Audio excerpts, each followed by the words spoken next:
ओम शांति।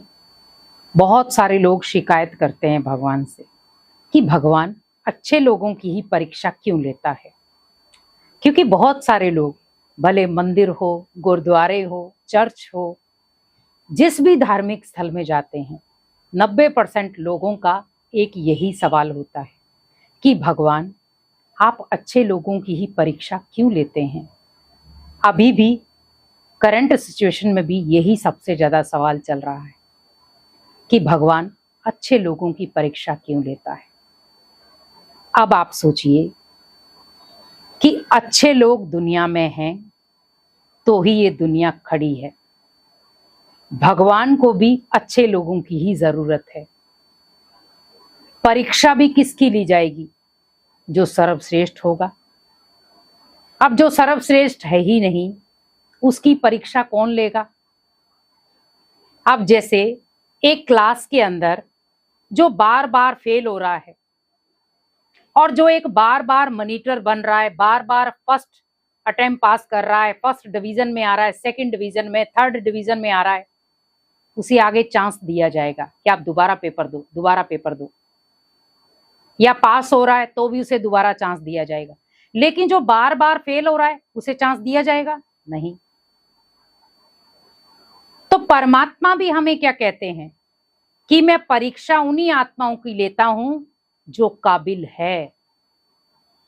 जो काबिल है ही नहीं, जो पहले से ही हार मान के बैठ गया कि मैं नहीं कर सकता, मेरे से हो ही नहीं सकता। बहुत सारे ऐसे लोग हैं, हार मान लेते हैं। या कई लोगों के अंदर क्या होता है कि भगवान कौन है, हम नहीं मानते उसे। या कई धन दौलत के कारण खुद को ही भगवान मान के बैठे हैं। बड़ी बड़ी गाड़ियां मिल गई, हम भगवान हैं। बड़ी बड़ी महल माड़ियां मिल गई, हम भगवान हैं। तो आप ये सोचो, जब वो महल माड़ियां ताश के पत्तों की तरह गिरेंगी तो आप कहां जाएंगे? आप ये सोचिए, क्या आप उन्हें रोक पाएंगे? परीक्षाएं तो तब भी आएंगी। भगवान कहते, बच्चे मैंने सिर्फ आपको परीक्षा इसीलिए दी ताकि आप निखर सको। मैं अपने बच्चों की परीक्षाएं इसीलिए लेता हूं ताकि आने वाली परीक्षाएं आपको कमजोर ना कर पाए। क्योंकि अच्छे लोगों की परीक्षाएं भगवान इसीलिए लेता है ताकि बुरे लोग भी अगर आपके ऊपर हैवी हों, आपकी परीक्षा ले तो आप उस पर खरे उतर पाओ। क्योंकि बहुत सारे ऐसे लोग हैं, अच्छे लोगों की भी परीक्षा लेते हैं, लेकिन भगवान उनसे पहले उनकी परीक्षा उन चीजों में ले चुका होता है, इसीलिए उन्हें ज्यादा फर्क नहीं पड़ता। क्योंकि वो पहले से ही इतने टूट करके, बिखर करके अपने आप को निखार चुके होते हैं कि उन्हें उन लोगों का भी फर्क नहीं समझ में आता। कई बार वो कहते हैं कि हम ऐसी परिस्थितियों से पहले से ही बाहर निकल आए हैं, हमने तो इतनी बड़ी बड़ी परिस्थितियां देख ली, ये तो बिल्कुल छोटी सी है।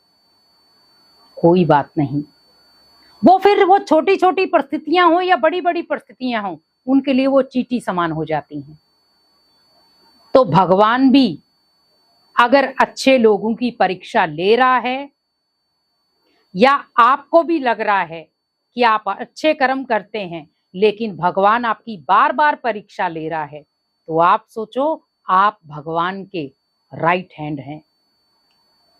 भगवान ने आपके अंदर कुछ विशेष देखा है और आपको वो एक श्रेष्ठ मूर्ति बनाना जानता है। क्योंकि जब मटके को भी लोग खरीदने जाते हैं तो पहले उसे बजाते हैं, बजा करके देखते हैं। तो भगवान भी इस समय हमें क्या करता है? बजा करके देख रहा है कि ये मेरे काबिल है भी या नहीं। मूर्ति भी तैयार होती है तो बहुत सारे हथौड़े खाती है, तब जाकर वो मंदिर लायक बनती है।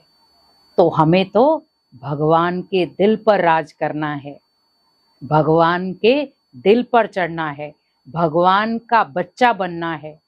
तो सोचो, आज हमें ये कहा जाए कि हमें किसी ऐसे व्यक्ति से मिलना है जो हाई पोस्ट पर है, तो हमें कितने प्रयत्न करने पड़ते हैं, कितनी मेहनत करनी पड़ती है मिलने के लिए भी। तो आप सोचो, हमें तो डायरेक्ट भगवान से मिलना है, तो थोड़ी बहुत मेहनत तो करनी पड़ेगी ना। तो कहते हिम्मते बच्चे मत दे बाप, हिम्मत रखो। भगवान अगर आपकी परीक्षा ले रहा है तो भगवान ने कुछ आपके अंदर देखा होगा। तो परीक्षाओं से घबराओ नहीं, हिम्मत रखो। और हिम्मत और उमंग उत्साह दोनों पंखों के साथ उड़ान भरो। भगवान साथी है और कभी भी वो आपको तोड़ेगा नहीं। हिम्मत के साथ आगे बढ़ो, भगवान आपका साथी भी है।